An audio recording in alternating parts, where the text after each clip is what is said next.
सुकेश, मैं चाह रहा हूं कि क्योंकि देखिए गुजरात के डिटेल्स में हम बहुत हफ्तों से महीनों से जा रहे हैं जी। ये ओपिनियन पोल जो सुकेश हम दिखा रहे हैं, तीन पोल हम दिखा रहे हैं, अभी तक 3 ही पोल्स आए हैं। तीनों पोल्स में ट्रेंड एक ही है, बीजेपी अपनी सबसे बड़ी जीत की तरफ बढ़ रही है, कांग्रेस दूसरे नंबर पर आ रही है, पहले से खराब परफॉर्मेंस है, और आम आदमी पार्टी जिसका इतना हल्ला मच रहा था मीडिया में, सोशल मीडिया में, वो एक पोल में तो 20 से 25 सीटें जीत रही है, बाकी पोल्स में खाता भी बड़ी मुश्किल से खोल रही है। तो बीजेपी की सबसे बड़ी जीत 3 पोल दिखा रहे हैं। अगर ये सच होता है तो आपके हिसाब से क्या सीधा सीधा एंटी बीजेपी वोट बट रहा है, सिर्फ ये रीजन है या कोई और भी रीजन है? नहीं, देखिए, चुनाव जीतने के लिए जो जो चीजें चाहिए, क्वालिफिकेशन जो चाहिए, वो सारी बीजेपी के पास है। वो सारे बॉक्सेस टिक करती है और वो किसी चुनाव को लाइटली नहीं लेती। जब से आम आदमी पार्टी का प्रवेश हुआ गुजरात में, तब से जैसा संजीव कह रहे थे कि जो एक वोट बैंक जो एंटी बीजेपी था, उसमें कहा गया कि बट जाएगा वो और बड़ी आसानी से बीजेपी जीत जाएगी।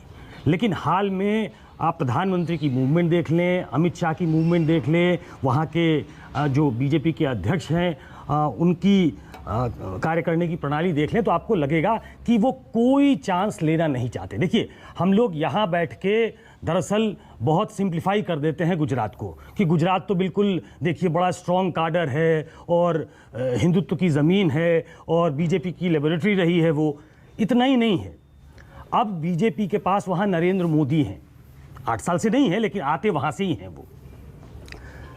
इसके अलावा जो उनके पास जो उनकी ताकत है वो ये है कि वो किसी भी कीमत पर जीतना जानते हैं। आप अगर विधानसभा चुनाव को छोड़ दें जहां वो 27 सालों से हैं, अगर आप लोकसभा चुनाव के रिजल्ट देखें तो मानक 14, 12, 15, 11, मतलब कांग्रेस हमेशा कॉन्टेस्ट में होती थी। 2014 के बाद से वो ट्रेंड बदल गया, जीरो हो गई। वो क्यों हो गई? जितने बड़े नेता थे, आप सौराष्ट्र में ले लें, पूनम बेल ले लें, राजेश चुड़ासमा ले लें, विट्ठल भाई रडाड़िया ले लें, जो भी जिताऊ उम्मीदवार है बीजेपी उनको अपने पास लेकर चली आती है। जिस हार्दिक पटेल ने उनके खिलाफ इतना बड़ा आंदोलन खड़ा किया था, आज हार्दिक पटेल नरेंद्र मोदी की शरण में है और बीजेपी से चुनाव लड़ रहे हैं। तो बीजेपी चुनाव जीतने के लिए लड़ती है। बीजेपी को मालूम होगा कि आम आदमी पार्टी इस बार शायद इनरोड बना रही है, लेकिन वो किसी भी अपने पॉलिटिकल एडवर्सरी को सेटल होने देना नहीं चाहती है। और ये जो जीत के लिए हंगर है बीजेपी का, वो सबसे ज़्यादा इम्पॉर्टेंट है।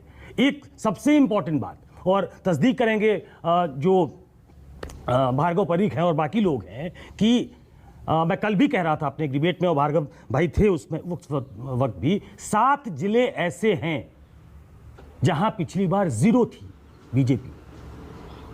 7 जिलों में जब बीजेपी का खाता नहीं खुलता है तब भी बीजेपी वहां सरकार बना लेती है, क्योंकि उसके पास अहमदाबाद है 21 सीटें हैं, उसने 15 जीती थी। सूरत में 16 सीटें हैं, 15 जीती थी।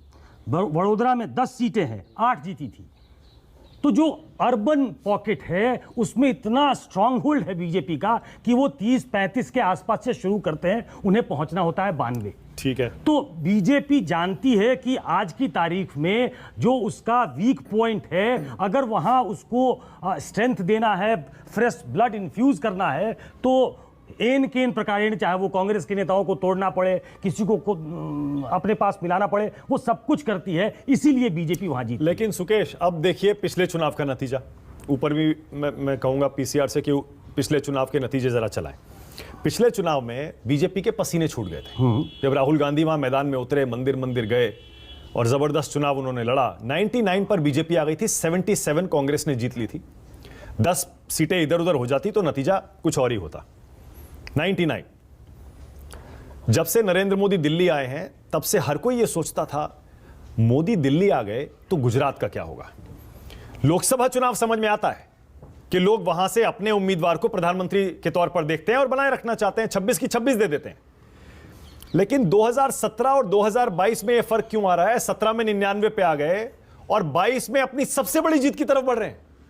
अभी भी गुजरात में कोई चेहरा नहीं है बीजेपी के पास। कभी ट्रायंगुलर फाइट नहीं थी ना, तो फिर कभी मैं इसी पे आ रहा हूं सुकेश।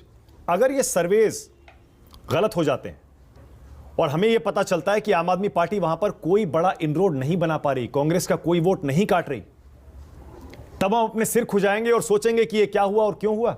नहीं, ये बहुत दूर की कौड़ी है। मुझे लगता है कि जैसा संजीव जी भी कह रहे थे कि वो एक ट्रेंड तो बताता है। देखिए, आप सीट्स के आकलन में गड़बड़ हो सकते हैं, लेकिन वोट किसको कितना जा रहा है ये मोटे तौर पे, और सारे सर्वे अगर उनका रुझान एक जैसा हो तो ये आप मानकर चले कि एक तीसरी पार्टी ने वहां इनरोड बनाया है।